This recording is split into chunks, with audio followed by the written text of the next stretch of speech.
Vamos falar sobre transplante de órgãos e no Brasil existem milhares de pessoas à espera de um transplante de órgão.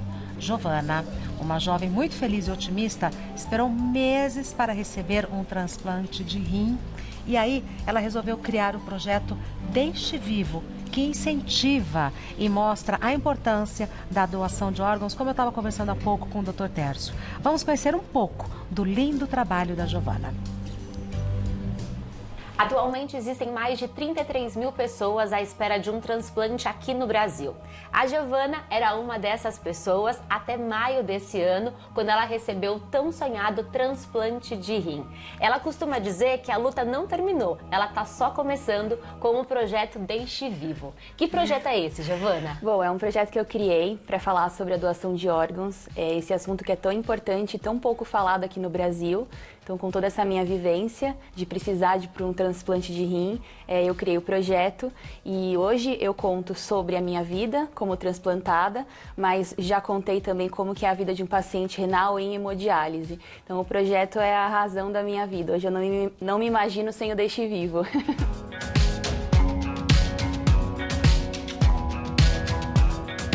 Menos de 50% das famílias dizem sim para o transplante aqui no Brasil, né? Sim. Por que esse número é tão pequeno? Então é um dado muito expressivo, assim, né? Porque a gente vê, a Associação Brasileira de Transplante de Órgãos diz que o principal motivo desse dado ser tão, assim, baixo é por conta da falta de informação. Então a informação da questão como funciona o transplante de órgãos, ela não chega à população de uma forma geral. O seu transplante foi de rim, né? Foi. Rim é o órgão mais transplantado no Brasil? Desse dado que você falou, que mais de 33 mil pessoas estão na fila por um transplante, mais de 20 mil é só renal. Então é um número bastante expressivo também, tem bastante gente que precisa de transplante de rim. Quais são os principais tabus relacionados à doação de órgãos? Bom, eu com o blog Deixe Vivo, né, eu recebo várias perguntas, né? Então por exemplo, assim, perguntas do tipo, mas depois que retirar os órgãos, o corpo vai ficar aberto? Que as pessoas pensando na parte do velório, né, enterro e tal. De forma alguma, tem um respeito muito grande por esse corpo. Hoje uma pessoa em uma condição boa de saúde pode salvar até 8 vidas. A questão de ser um doador só é abordada quando a pessoa já tem identificado morte encefálica, que é um principal, o que define que a pessoa pode ser apta a ser um doador.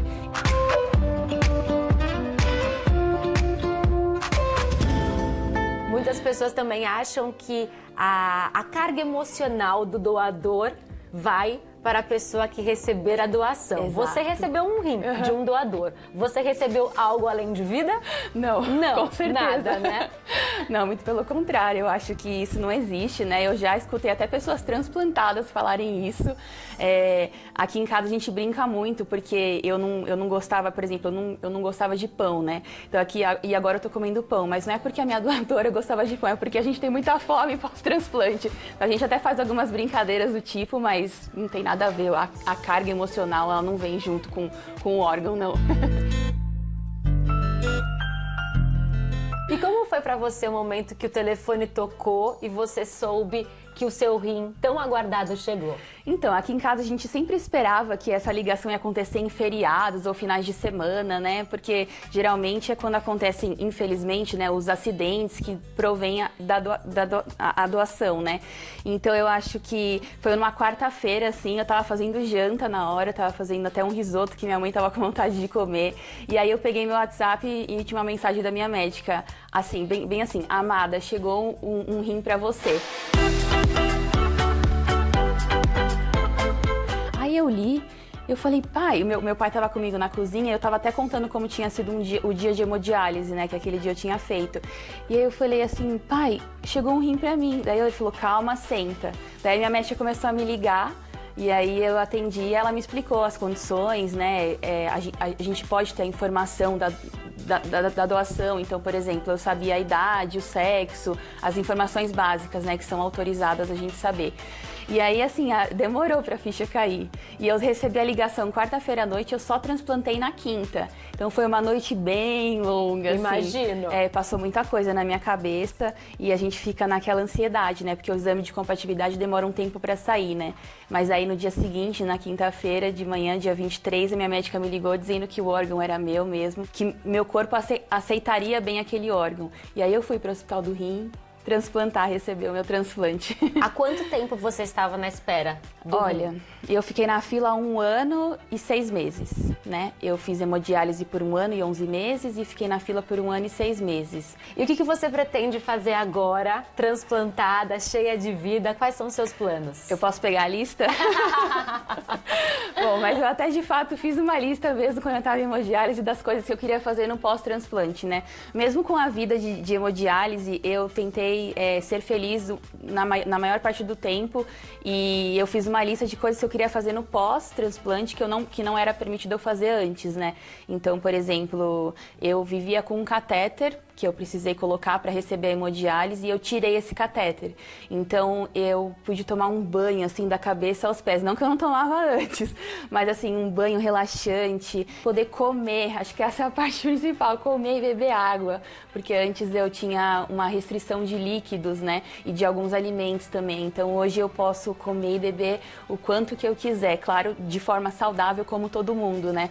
Mas acho que é uma coisa, assim, que, nossa, tá sendo principal, assim, na minha vida. Eu não vejo a hora da minha médica me liberar, que é poder viajar. Eu não sei nem... Todo mundo já perguntou, pra onde você quer ir? Eu falei assim, nossa, é tanto lugar que tem que fazer uma lista.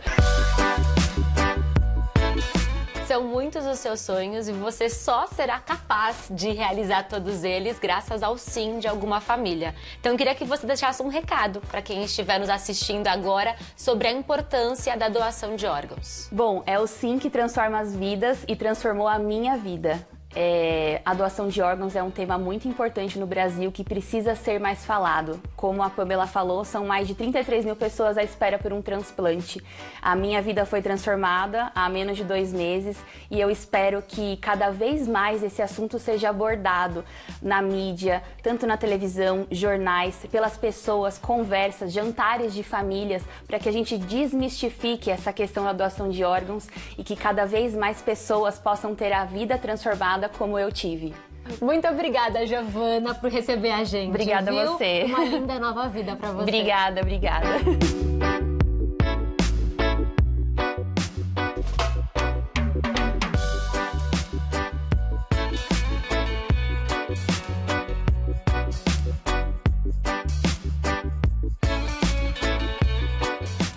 Pamela, parabéns e que lindo trabalho e que lindo depoimento da Giovana, não, doutor Tércio? A Giovana mostrou bem o sofrimento antes, que ela, do jeito dela, tentou fazer da melhor forma, levar da melhor forma e está mostrando para todo mundo os benefícios do depois, né? Então, jovenzinha. Isso acontece em todas as idades. É muito mais fácil uma pessoa se tornar um receptor do que um doador. É mesmo? Sim, estatisticamente, as doenças que levam à necessidade de transplante comprometem muito mais pessoas do que a morte encefálica que acontece num grupo pequeno, que são os doadores de órgãos. Tá. Nós temos dados, já que citamos estatísticas, nós temos dados, esses são dados do Brasil, dados do transplantes no Brasil. Sim, aqui estão mostrando as listas de transplantes, a lista de espera em transplantes. Então, aqui em 2018, de cada órgão... Lista de espera. Lista de espera, de pacientes que estão aguardando o transplante.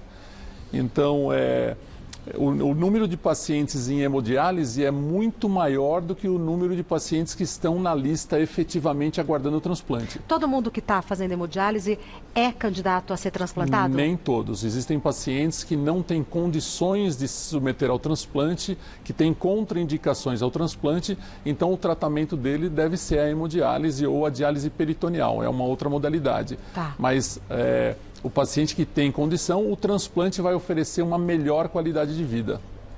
E é importante, que a Giovana falou muito da doação de doador falecido. Muitas vezes a cura está dentro de casa ou entre amigos, ou na própria comunidade, de alguém que tenha coragem de ser voluntário, de ter um gesto altruístico, de doar o órgão em vida. Nós sabemos hoje que existe uma tecnologia segura também para doação entre vivos. Então você pode doar o rim, metade de um fígado, você pode doar. Muitos fígados para crianças vão de doadores adultos para crianças. Então isso o fígado se reconstitui? O fígado se reconstitui e é uma cirurgia tão segura quanto a doação para o doador renal. A gente viu, né? Perdão, pode concluir. Não, então é importante as pessoas buscarem todas as alternativas possíveis para chegarem no transplante. Então, a doação de doador falecido depende da comunidade, depende de campanhas, divulgação, boa manutenção de doador, depende de muita coisa. Agora, a doação de um doador vivo depende de alguém se candidatar. Olha, eu vou doar para você. Eu te amo, eu vou fazer isso de uma forma altruística. Eu vou me submeter a uma cirurgia estando saudável, sem precisar ser operado. Eu vou fazer isso por você. Amor. Exatamente, puramente amor. A gente viu na tela anterior que a lista de espera aumentou. De 2018 para 2019 e 2019 ainda não acabou.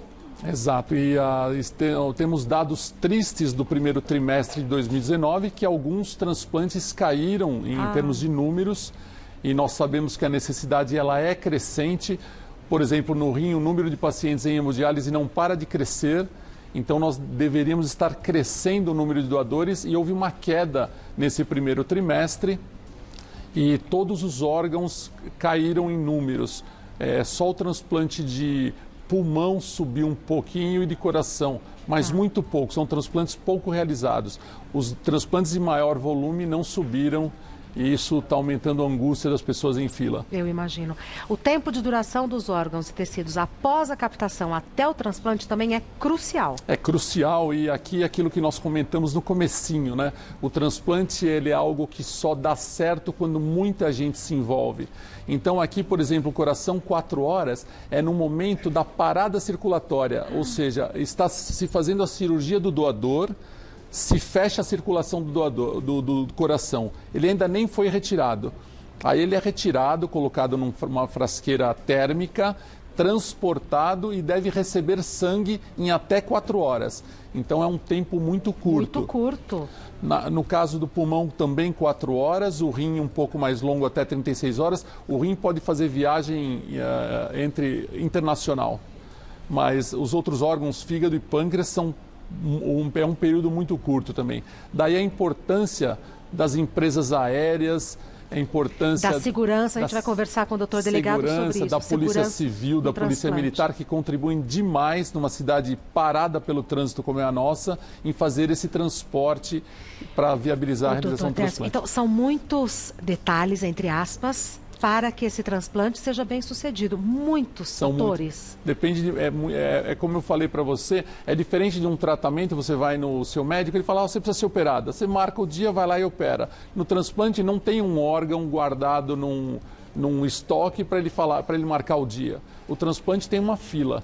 Então, depende de um grupo de captadores de órgãos, que são enfermeiros normalmente, das OPOS, organizações de procuras de órgãos, irem falar com familiares, convencerem da importância da doação, esses familiares sensibilizarem, dizerem sim, esse doador é mantido, retirada de órgãos, transporte, internação.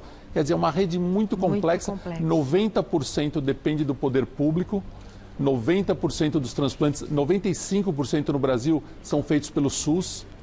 E como é que é o suporte do poder público para esses transplantes? Esse é um outro grande problema. Os transplantes estão desde o ano de 2012 sem qualquer reajuste nos seus valores.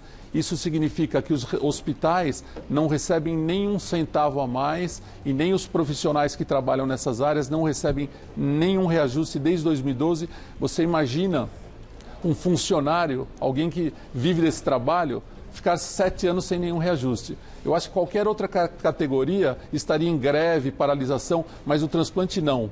Continuamos trabalhando incansavelmente, todos os profissionais tentando aumentar, mas sem a colaboração do governo federal. Só ressaltando que não há reajuste nenhum para os profissionais envolvidos, porque transplante Não tem custo quando é pelo SUS.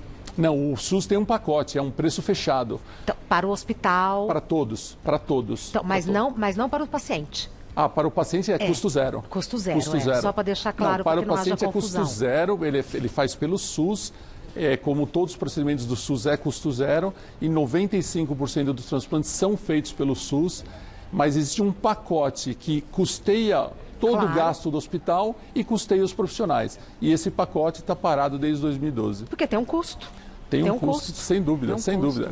O que se consegue? E as medicações, o trabalho dos profissionais... o transporte, tudo isso, exatamente. Tá.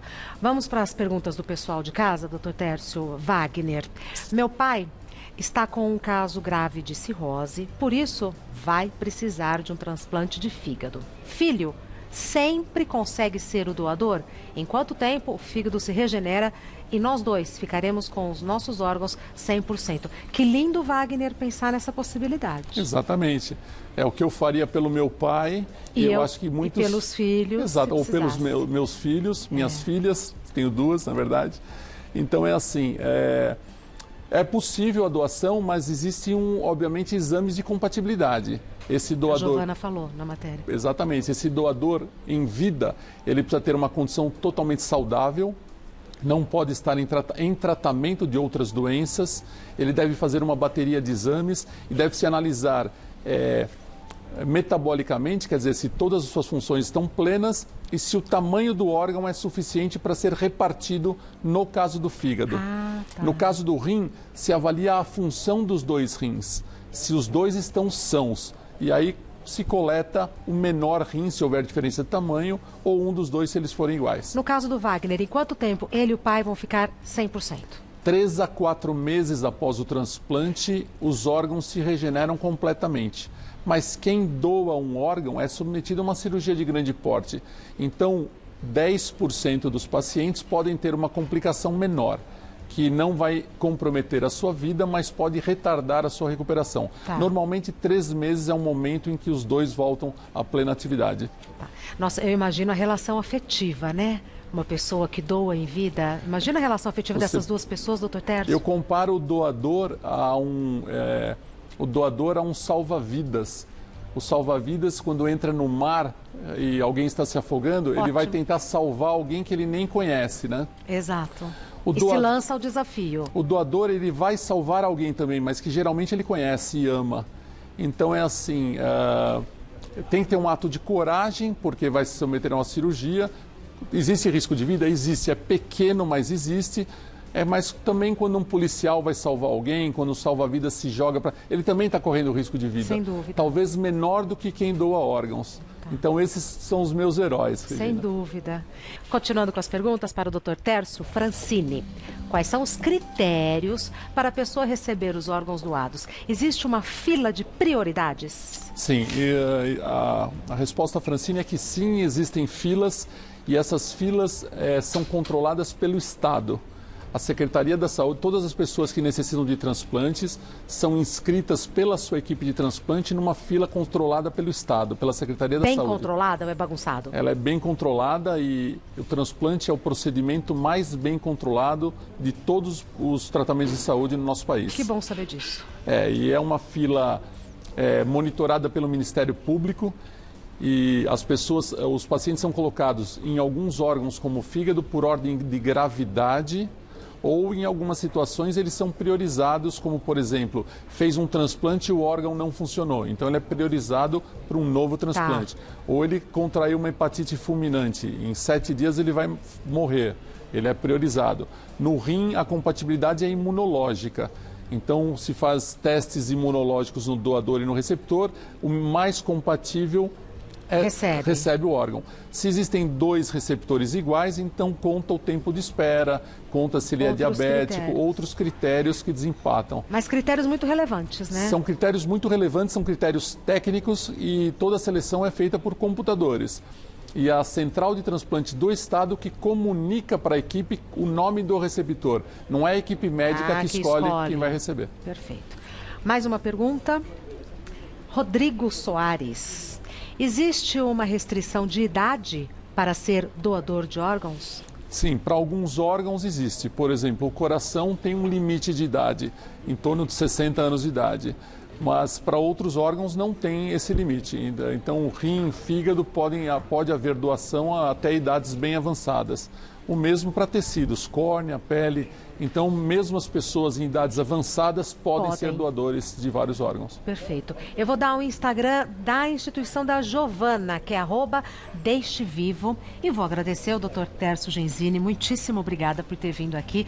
O Dr. Tércio é médico, hepatologista e especialista em transplante de fígado e pâncreas.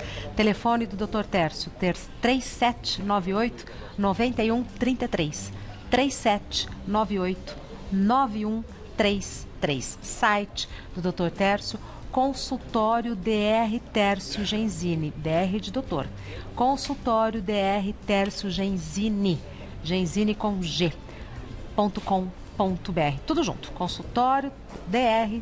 Tércio Genzini.com.br. Muito obrigada. Obrigado pelo Parabéns convite. pelo trabalho, viu? Muito obrigado. Muito obrigada, Dr. Tércio.